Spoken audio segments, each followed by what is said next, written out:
Chicken हरियाली बनवण्यासाठी मी पूर्ण तयारी केलेली आहे. तर काय काय साहित्य घेतलंय ते बघूया. अर्धा किलो चिकन घेतलंय मी तर स्वच्छ धुवून. यानंतर भरपूर असा पुदिना लागणार आहे. त्यानंतर भरपूर अशी कोथिंबीर घ्यायची आहे त्यासाठी. आणि हे वाटून घेतलंय मी अद्रक लसण कोथिंबीर याची एकत्र पेस्ट केली आहे. आणि काही चवीनुसार हिरव्या मिरच्या आणि हे कांदा फ्राय करून घेतलाय मी. एवढा लालसर असा ठेवायचा आहे. आणि भरपूर असं दही आणि सोबत आपल्याला लिंबू सुद्धा लागणार आहे. हे असं वाटून घेतलंय मी सगळं एकत्र. आता चिकन मॅरिनेट करून घेणार आहे. तर सुरुवातीला चिकन घ्यायचंय आणि मॅरिनेट करतायत श्रेयाचे डॅडी. त्यांना खूप छान येते ही रेसिपी, म्हणजे त्यांच्या हाताला एक छान चव आहे. म्हणून म्हणलं मी तुम्ही या चिकन हे मॅरिनेट करायला. तर आता ते करतायत.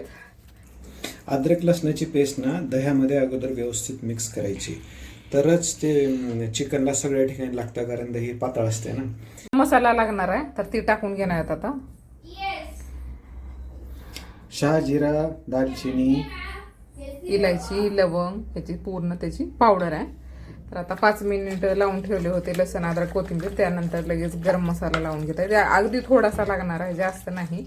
आणि ही रेसिपी एवढी छान चवीला आहे, लहान मुलांना तर खूप आवडते आणि लवकर होणारी आहे. पण इतर आपली जे आपण भाजी बनवतो ना मसाल्याची, तर त्याला जास्त वेळ लागतो. याला लागत नाही, पटकन होते. बस आता एवढं फोडणी दिलं, हे आपलं मॅरिनेट करून घेतलं की आपल्याला हे ठेवून द्यायचंय. तर आता सगळ्यात शेवटी मीठ टाकून घेत आहेत. मीठ पण छान लागेल त्याला, छान मॅरिनेट होईल चिकन.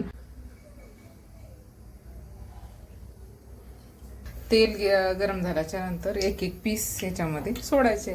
बस, काहीच एक्स्ट्राचं काही नाही याच्यामध्ये. पटकन भाजी होऊन जाणार आहे. एक एक करून पीस टाकायचं आहे, म्हणजे छान शिजेल पण आणि व्यवस्थित होईल पण भाजी. थोडंसं पाणी टाकून घेतलं त्यांनी. तर आता ह्याला छान मिक्स करून घ्यायचंय, कारण वास तर एवढा भारी येतोय. आणि चिकन सुद्धा शिजत आलंय ना. काय हा, अजून थोडंसं ठेवावं लागेल का? चेक करून बघा, खाऊन बघा. मला तर वाटतंय शिजते. आणि कधी कधी खाऊ असं झालंय, तोंडाला पाणी आले माझ्या. मग गरम आहे, कसं खाऊ?